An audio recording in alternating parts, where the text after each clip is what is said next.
이번 주와 다음 시간에 하나님이 주신 먹거리의 비밀 하도록 하겠습니다. 우리 창세기 1장 29절 하나님이 말씀하시기를 내가 온 땅 위에 있는 씨 맺는 모든 채소와 씨 있는 열매를 맺는 모든 나무를 너희에게 준다. 이것들이 너희의 먹거리가 될 것이다. 또 땅의 모든 짐승과 공중의 모든 새와 땅 위에 사는 모든 것 곧 생명을 지닌 모든 것에게도 모든 푸른 풀을 먹거리로 준다 하시니 그대로 되었다. 하나님이 손수 만드신 모든 것을 보시니 보시기에 참 좋았다. 저녁이 되고 아침이 되니 엿새 날이 지났다. 본문은 이제 하나님께서 사람과 생명을 지닌 모든 것이라고 나오죠. 30절에 보면은 사람에게도 푸른 풀을 먹거리로 주셨고 생명을 지닌 모든 것에 푸른 풀을 먹거리로 주십니다. 그래서 모든 먹는 문제를 해결해 주겠다 이런 내용이십니다. 그래서 오늘과 다음 시간에 먹거리 문제를 가지고 하나님께서 어떻게 복음을 설명하고 계시는지 살펴보려고 합니다. 하나님은 모든 것을 창조하신 후에 이제 한마디로 이렇게 이야기하시는 거죠. 너희 먹을 거 내가 다 준다. 걱정하지 말아라. 지금 이렇게 얘기하시는 거예요. 그리고 진짜 그대로 됩니다. 여기 보십니까? 그대로 되었다. 30절에 분명히 나와 있죠. 그래서 에덴 동산에서는 의식주 문제가 없었습니다. 그러다가 인간이 하나님처럼 되려고 범죄한 후에는 에덴에서 추방되죠. 그리고 땅이 저주를 받아서 인간이 수고를 하여야만 땅에서 나는 것을 먹을 수 있게 되었습니다. 이제 이때부터 의식주 문제가 생기게 됩니다. 하나님께서 사람과 생물들에게 어떤 먹거리를 주신 건지 다시 한번 창세기 1장 29절 하나님이 말씀하시기를 내가 온 땅 위에 있는 씨 맺는 모든 채소와 씨 있는 열매를 맺는 모든 나무를 너희에게 준다. 이것들이 너희의 먹거리가 될 것이다. 이렇게 얘기하십니다. 그러니까 여기서 먹거리로 주신 것은 채소입니다. 이때는 채식만 하게 하셨어요. 지난 구속사에서 육식을 허용하신 것은 노아 홍수 이후라고 그때 자세히 설명을 드렸었습니다. 그런데 오늘 이제 자세히 볼 건 뭐냐면은 먹거리에 관련된 성경 내용을 잘 살펴보면은 먹는데 핵심이 있지 않고 율법에 있다는 것을 우리가 이제 발견할 수 있게 되는 거예요. 하나님은 창세기 1장에서 창조 6일째에 사람을 창조하신 후 채소를 먹거리로 다 주시고 나서 이제 7일째에 안식하십니다. 그리고 창세기 2장 4절에 하늘과 땅에 창조할 때 일은 이러하였다 하시면서 다시 창조 6일째를 자세하게 설명하고 계세요. 창세기 2장 16절에서 17절은 하나님이 아담에게 창세기 1장 29절의 내용을 구체적으로 아주 자세히 상세하게 다시 말씀하시는 내용입니다. 주 하나님이 사람에게 명하셨다. 동산에 있는 모든 나무의 열매는 네가 먹고 싶은 대로 먹어라. 그러나 선과 악을 알게 하는 나무의 열매만은 먹어서는 안 된다. 그것을 먹는 날에는 너는 반드시 죽는다. 하고 지금 푸른 채소를 다 먹거리로 주시겠다. 창세기 1장 29절에는 해놓고 창세기 2장에 와서는 그러나가 붙습니다. 그러나 모든 나무의 열매는 네가 먹고 싶은 대로 먹어라. 그러나 딱 한 가지 열매는 먹어서는 안 된다 이렇게 말씀하시는 거죠. 그러니까 이 말씀은 선악과를 안 먹으면 죽지 않으니까 한쪽 면에서 보면 언약인 거예요. 선악과를 안 먹으면 너네 계속 살 수 있어. 근데 또 먹으면 죽는다는 거예요. 그러니까 먹지 말라는 게 들어갔기 때문에 율법이기도 합니다. 지금 이 먹거리 안에 율법을 넣어 놓으신 거죠. 이와 같은 일은 노아에게 육식을 허용하실 때도 똑같이 일어납니다. 채식에서 육식으로 넘어가는 부분을 주의 깊게 한번 보겠습니다. 인류의 시작은 아담과 하와 가족이었어요. 그런데 그의 자손들이 자기들의 죄악으로 다 죽습니다. 그리고 다시 노아 가족 8명으로 인류가 다시 시작돼요. 이때 하나님께서는 창세기 1장 28절에 첫 번째 인류를 창조하신 후에 하신 말씀과 똑같이 얘기를 하세요. 창세기 9장 1절 하나님이 노아와 그의 아들들에게 복을 주시며 말씀하셨다. 생육하고 번성하여 땅에 충만하라. 똑같죠? 이렇게 축복하신 후에 노아와 그의 아들들에게 고기를 먹거리로 이제 주십니다. 육식이 이때부터 허용되는 거예요. 살아 움직이는 모든 것이 너희의 먹거리가 될 것이다. 내가 전에 푸른 채소를 너희에게 먹거리로 준 것 같이 내가 이것들도 다 너희에게 준다. 그러나가 붙습니다. 또 그러나 고기를 먹을 때 피가 있는 채로 먹지는 말아라. 피에는 생명이 있다. 그러니까 여기서도 살아 움직이는 모든 거를 너희의 먹거리로 준다. 이제 채소뿐만 아니라 고기를 먹어도 된다 이러는 겁니다. 그러나 그러나가 붙죠. 고기는 피가 있는 채로 먹지 말라고 하시죠. 왜요? 피에는 생명이 있기 때문에. 레위기 17장 11절 모든 생물체의 생명은 피에 있다. 그래서 내가 피를 너희에게 주어 이것을 단에 뿌림으로써 너희 생명을 속하게 하였다. 이와 같이 생명이 피에 있기 때문에 이 피가 죄를 속하는 것이다. 다 먹으라고 하면 완전히 자유인데 금지사항이 있으면 뭐죠? 율법이 되는 거예요. 그럼 하나님은 왜 이렇게 먹거리에 율법을 넣어 놓으셨을까요? 율법을 지키게 하는 것이 목적이었다면은 아담과 하하가 율법을 어겼을 때 죽어야 하는데 살려주시잖아요. 그죠? 하나님께서 짐승의 피를 흘리게 하시고 가죽옷을 입혀주시기까지 합니다. 그러면 하나님은 왜 먹거리에 이런 율법을 넣어 놓으셨을까요? 하나님을 기억하라는 거예요. 금지사항 없이 그냥 다 먹으면은 어땠을 것 같아요, 여러분? 인간이 과연 하나님을 기억했을까요? 아담과 하하는 그러나 선악과를 볼 때마다 하나님이 이건 먹으면 죽는다고 했지 하고 생명은 하나님께 있다는 것을, 하나님의 하나님 되심을 인식했을 겁니다. 노아와 그의 아들들에게도 마찬가지예요. 이제부터 고기를 먹거리로 주는데 피가 있는 채로는 먹지 말라 이렇게 하시죠. 그때부터 노아와 그의 아들들은 동물의 피를 볼 때마다 어떤 생각을 했을 것 같아요? 피채 먹으면 보복하신다고 하셨지. 피에는 생명이 있다고 하셨어. 생명은 하나님의 것이구나. 하나님은 살아계신다. 하고 하나님을 생생하게 인식하지 않았을까요? 그래서 율법은 하나님을 기억하게 하는 중요한 도구가 됩니다. 그러니까 율법주의가 다른 복음인 것이지 율법 자체는 하나님의 거룩한 성품과 뜻을 나타내는 선한 것이라는 거예요. 이렇게 죄란 율법에 불순종한 거예요. 그래서 율법 없이는 죄가 죄인 줄을 몰라요. 율법이 있으니까 이게 죄구나 이러잖아요. 근데 율법은 그리스도인에게 죄에 대한 각성과 함께 복음에 대한 감사가 넘치게 해요. 내가 이렇게 죄를 지어가지고 형벌을 받아야 되는데 은혜로 구원받다니. 그러면서 우리 안에 이제 막 그게 일어납니다. 너무 감사하다. 그리스도의 형상까지 자라게 하는데 꼭 필요한 거라는 거예요, 율법이. 그럼 내가 지금 이대로 있으면 안 되잖아. 이걸 전해야지.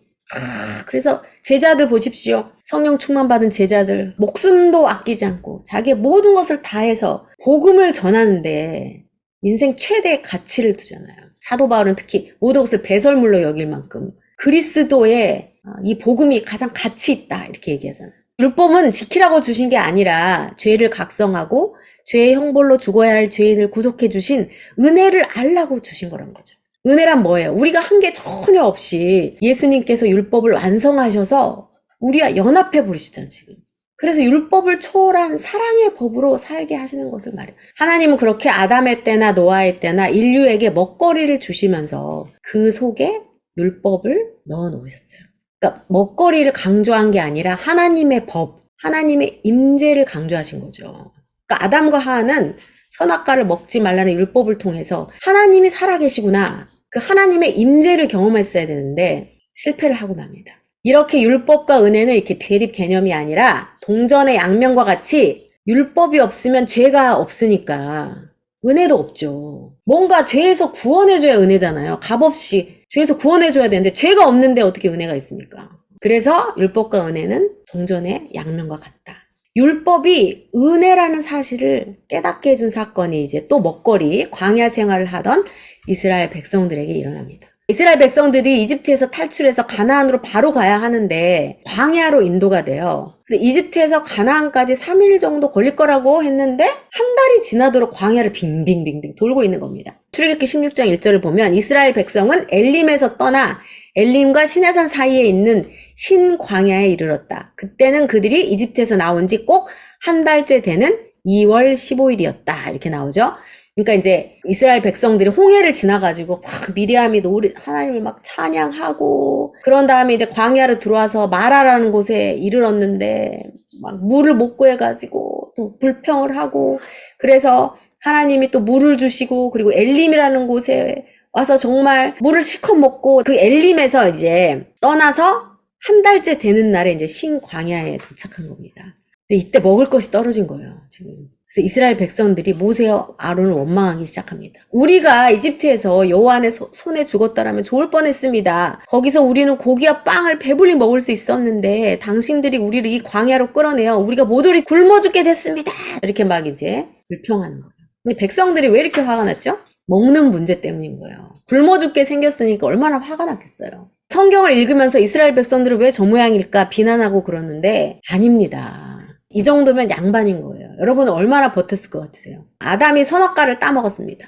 이스라엘 백성이 먹거리 문제로 원망을 합니다. 이거는 그 사람들이 문제라는 걸 알려주시는 게 아니고 우리가 그럴 사람들이라는 걸 보여주는 거예요. 그럼 이런 걸 보면은 우리가 이런 사람들이구나. 이거를 알아야 된다는 거죠. 성격 나쁜 사람은 물론이고 성격이 순한 사람도 자기는 죽을지언정 자식이 굶어 죽게 생기면 가만 안 있죠. 이집트에서 나온 지 한 달 만에 먹거리 문제로 이제 모세와 아론이 위기가 찾아왔는데 그때 이제 하나님이 개입을 하시는 거예요. 내가 너희를 위하여 하늘에서 양식을 비처럼 내려주겠다. 그러니 백성들이 매일 나가서 그날 필요한 양식을 거두도록 하여라. 나는 이것으로 그들이 내 지시에 따르는지 따르지 않은지 시험할 것이다. 6일째 되는 날에는 매일 거두는 분량의 2배를 거두어 예비하도록 하라. 이렇게 하나님이 개입하십니다. 이 구절로 우리에게 먹을 것을 풍족하게 주시는 하나님, 이런 비슷한 설교 들어보신 적 있으시지 않으세요? 그러니까 하나님은 근데 지금 그런 얘기를 하시는 게 아니죠. 하나님의 관심은 육의 먹거리에 있지 않습니다. 하나님 전능하시니까 광야로 데리고 왔잖아요, 지금. 그 육의 먹거리는 책임지시겠죠. 당연히 먹여 살리시죠, 전능하신데. 그러면 여기서 하나님의 관심은 뭘까요? 나는 이것으로 그들이 내 지시에 따르는지 따르지 않는지 시험할 것이다. 율법이죠, 율법. 근데 이 율법이 지금 다른 때랑 좀 달라요. 이 사건에서 율법의 내용은 무엇일까요? 6일째 되는 날에 매일 거두는 분량의 2배를 거두어 예비하라는 거예요. 왜냐? 7일째 되는 날 쉬어야 되니까. 그러니까 여기서 말하는 율법의 금지사항은 7일째 일을 하지 말라는 거예요. 7일째 쉬라는 거죠. 그러니까 은혜죠. 지금까지 뭐예요? 선악과를 먹으면 반드시 죽는다. 고기를 먹을 때 피채 있는 채로 먹으면 내가 반드시 보복하겠다 막 이랬는데 이번에는 안 쉬면 죽는다는 거예요. 얼마나 의뢰입니까? 안 쉬면 죽는다는 거예요. 여기서 우리가 확인할 수 있는 원리가 있어요. 원리. 우리는 항상 문자 그대로 이걸 보지 말고 원리가 있는데 하나님께서 하지 말라는 것 율법 안에는 은혜가 들어있다는 거예요. 그리고 안식일은 인간이 쉬는 날이 아니고 하나님이 쉬시는 날이에요. 우리가 이제 이걸 오해를 많이 하죠. 창세기 2장 3절 볼까요? 하나님께서 7째 되는 날에 복을 주시고 그날을 거룩하게 하셨습니다. 왜냐하면 하나님께서 만드시던 모든 일을 마치시고 그날에 쉬셨기 때문입니다. 하나님이 쉬시는 날이에요. 이게 무슨 말인가? 하나님께서는 6일 동안 천지를 창조하시고 모든 창조를 마치신 후에 7일째 되는 날 쉬셨어요. 여기서 하나님이 누리신 이 안식의 특징을 발견할 수 있습니다. 그러니까 하나님께서 태초에 누리셨던 이 안식은 이 일이 힘들어서 중간에 잠깐 쉬거나 하던 일을 도중에 그만두어 발생한 것이 아니라는 거죠. 하나님께서 태초에 누리셨던 이 안식은 하나님의 뜻과 계획대로 창조 사역을 이제 완벽하게 이루십니다. 6일 동안. 아주 완벽했어요. 하나님이 보시기에 좋을 정도로 완벽합니다. 그 후에 이제 딱 6일 동안 다 마치시고 쉬셨다는 거예요. 그 뒤후에. 이 안식의 상태가 바로 하나님이 창조하신 에덴 동산의 상태였어요. 그러니까 에덴 동산은 그냥 하나님이 쉬신 상태였어요. 그러니까 더 이상의 창조와 창조에 따른 수고로움이 없고 하나님의 피조물들은 거룩해가지고 죄도 없고 병도 없고 고통과 슬픔이 없고 모든 것이 하나님 안에 있어가지고 풍족하고 충만한 그런 상태였다는 겁니다. 하나님께서는 창조를 멈추시고 쉬시지만 피조물들은 이제 어때요? 하나님께서 6일 동안 해놓은 걸 가지고 누리기만 하면 되는 그런 상태인 거예요. 그 6일째 창조된 인간은 바로 다음 날부터 이제 하나님이 주시는 복을 영원토록 누리며 살 수 있었습니다. 선악과만 안 따먹었으면. 하지만 아담과 하와가 하나님처럼 되려고 하나님께 불순종함으로 죄가 그때 들어왔어요. 이후 인간은 더 이상 하나님이 주시는 안식의 상태를 누릴 수 없는 그런 존재가 돼버렸다는 거예요. 그렇게 안식이 없는 상태로 인간의 역사가 이어져 오다가 하나님께서 이스라엘 민족을 이집트에 데리고 나오신 후에 그들이 광야를 지날 때 다시 이 안식을 기억하게 하십니다. 그러다가 출애굽기에서 모세가 백성에게 말했습니다. 어제 거둔 음식을 드시오. 오늘은 여호와의 안식일이니 들에 나가도 아무것도 얻지 못할 것이요. 이렇게 얘기합니다. 하나님이 쉴 때 인간이 일하면 어때요? 그때 얻은 소득은 하나님의 것이 아니고 자기들 거라고 착각하죠. 바리새인들이죠. 근데 하나님은 그걸 인정 안 한다는 거예요. 그러면 이 사건 지금 이 율법의 진정한 의미는 뭘까요? 안식이죠. 지금 이 율법의 진정한 의미는 하나님께서는 이렇게 계속해서 이스라엘 민족에게 안식일을 지키는 것에 대해서 강조를 하시면서 안식일을 하나님과 이스라엘 백성 사이에 영원한 계약의 표, 이렇게 얘기하세요. 출애굽기 6일 동안은 너희가 일하는 날이지만 7일째 되는 날은 나 여호와에게 거룩한 안식일이다. 그러므로 안식일에 일하는 자는 반드시 죽여야 한다. 이와 같이 너희 이스라엘 백성은 이 안식일을 영구한 계약으로서 대대로 지켜야 한다. 이것이 나와 너희 이스라엘 백성 사이에 영원한 계약의 표가 되는 것은 나 여호와가 엿새 동안 우주를 창조하고 7일째 되는 날에는 일을 그치고 쉬었기 때문이다. 뭐가 하나님과 이스라엘 백성 사이의 영원한 계약의 표일까요? 사실 정말 감동적인 내용이에요, 이 내용이. 그러니까 하나님께서는 이스라엘 민족에게 안식일을 주시면서 이스라엘 민족이 안식일을 지키고 안식을 누리는 것 또한 하나님의 창조의 역사, 구속의 역사 관련이 있는 언약의 일부임을 지금 이스라엘 민족에게 계속 말씀하신 거예요. 그러니까 하나님께서는 우리를 창조하셨고 구원하시며 진정한 안식을 주실 수 있는 분이구나. 이거를 계속 깨닫고 기억하게 하시려는 것입니다. 또 한편으로는 뭐냐면은 안식일을 지키지 않은 사람 죽이라고 하잖아요. 지금 반드시 죽을 것이다. 이렇게 합니다. 그러니까 하나님이 잔인하고 가혹한 분이 아니고 알려주시는 거예요, 지금. 이 언약의 밖에 있는 사람들, 유기된 사람들, 하나님께서 안식을 주시지 않는 사람들, 안식할 수 없는 자들에게는 죽음만이 있다는 것을 이스라엘 민족이 계속 가르치시는 거예요. 실제로 하나님께서 이스라엘 민족을 이집트에서 구해내셔서 약속의 땅 가나안으로 들여보내신 것은 하나님께서 계획하신 구속사를 모형으로 보여준 거죠. 실제로 이스라엘 백성을 택하셔서 이집트에서 꺼내서 가나안에 들여보신 자체가 지금 구속사거든요. 우리가 이제 여기에서 안식일이 가지는 특징을 좀 살펴보려고 합니다. 안식이 구원과 별개의 개념이 아니에요. 매우 깊은 관계가 있어요. 안식일을 얘기하시면서 그러니까 하나님이 창조를 얘기하시고 또 뭐예요? 안식을 얘기하시잖아요. 안식일이 가지는 첫 번째 특징은 안식일은 선택된 이스라엘 민족에게만 주신 거였어요. 그러니까 당시에 6일을 일하고 하루를 쉬는 이런 주기의 생활 패턴을 가진 민족은 없었습니다. 그래서 이스라엘 민족 또한 하나님께서 안식일을 주시기 전까지는 안식일 개념이 없었잖아요. 지금 개념이 없는 상태에서 이제 안식일 개념을 주시잖아요. 그래서 하나님께서는 이스라엘 민족을 선택했고 그들에게 뭐냐면 일방적으로 안식일을 주십니다. 내가 쉬니까 너네도 쉬어야 돼. 이렇게. 구원과 그로 인한 안식과 영생은 하나님께서 일방적으로 주시는 선물이며 하나님께서 선택한 백성만 누릴 수 있는 거라는 걸 알려주시는 거죠. 두 번째 특징이 뭐냐면은 안식일은 수고롭게 일한 6일 뒤에 찾아오잖아요. 그러니까 첫째 날 찾아오는 게 아니고 마지막 날 찾아오잖아요. 그러니까 일주일 중에 7일째 안식을 합니다. 그러니까 인간이 노동을 하는 이유는 뭐죠? 생존을 위해서죠. 인간이 노동을 해야만 생존할 수 있게 된 건 뭐예요? 땅이 저주를 받아가지고 인간이 타락한 후에 죄의 결과로 노동을 할 수 있게 됐잖아요. 그러니까 인류는 이렇게 죄인들이 살아가는 역사 가운데서 선택받은 백성으로 구원의 여정을 거친 후라야만 마지막 단계에 안식을 누릴 수 있게 되는 거예요. 세 번의 특징이 뭐냐면은 안식일 자체를 복되게 하셨어요. 하나님께서는 6일 동안 힘써 일한 자에게 안식일에 복을 주겠다고 하지 않고 너네 6일 동안 힘써 일했잖니? 그러니까 안식일에 복을 줄 거야. 이렇게 안 하고 하나님께서 7째 되는 날에 복을 주시고 그날을 거룩하게 하셨습니다. 이렇게 얘기하십니다. 그러니까 안식일이라는 어떤 특정한 시간을 복되게 하셨다는 거예요. 그러니까 복을 받기 위해서 어떤 뭘 해야 되고 점수를 따야 되고 어떤 걸 성취해야 되고 이런 게 아니라 선택하심을 받았으면 그 시간대에 안식하게 된 사람은 무조건적이고 일방적으로 복을 누리게 되는 거예요. 그러니까 선택하심을 받은 게 그냥 복 받은 거예요. 안식인 거예요. 그러나 이스라엘 민족이 가나안에서 약속받은 안식은 육체적인 편안함이었죠. 영원한 안식이 아니었습니다. 그러면 어떻게 하나님이 선택한 백성이 구원을 얻고 영원한 안식을 누릴 수 있을까요? 골로새서 2장 16절에서 17절 그러므로 여러분은 먹고 마시는 것이나 명절이나 매월 초하루나 안식일에 관해서 아무도 여러분을 비판하지 못하게 하십시오. 이런 것들은 실체이신 그리스도를 가리키는 그림자에 불과합니다. 그랬죠? 먹고 마시는 것 그리고 명절이나 초하루나 그러니까 뭐든지 지금 이 땅에서 육적으로 하나님이 시키신 그 모든 것들이 모형이고 그림자라는 거예요. 실체가 누구라고요? 예수 그리스도. 그러니까 뭐예요? 안식 또한 우리에게 진정한 안식을 주시는 것은 예수 그리스도라는 겁니다. 그러니까 실제로 예수님은 공생애 동안에 자신을 통해서 안식을 얻을 수 있다고 직접 얘기하셨어요.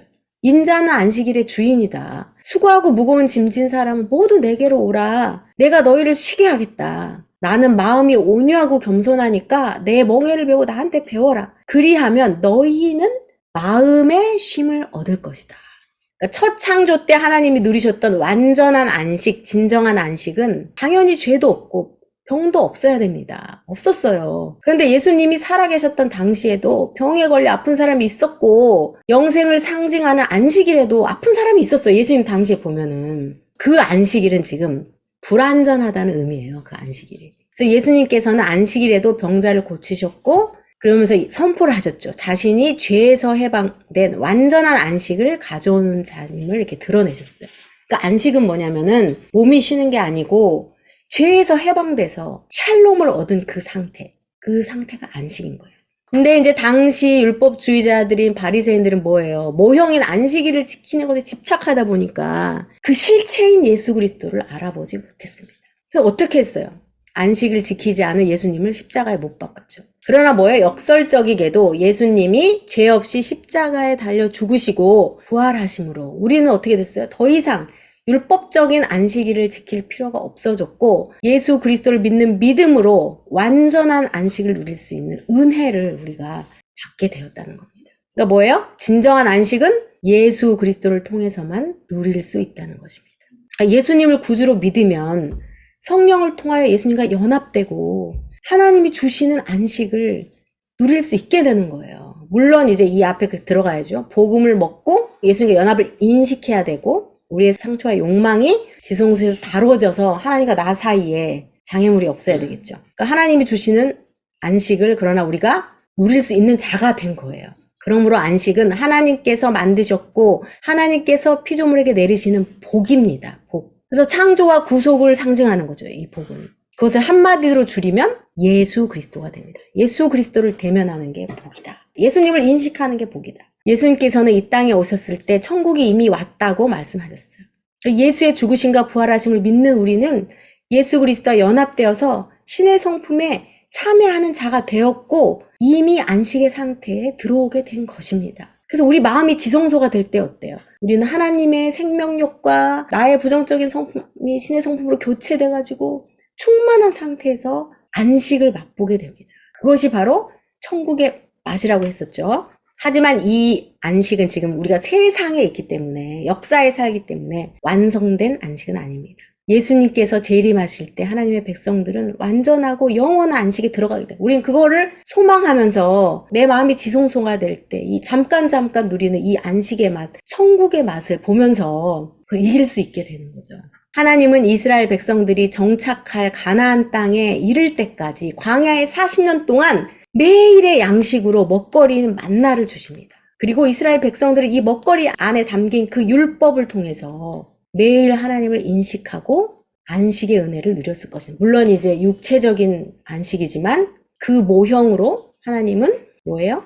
그 실체이신 예수 그리스도, 메시아를 보내주신다고 계속 얘기하시잖아요.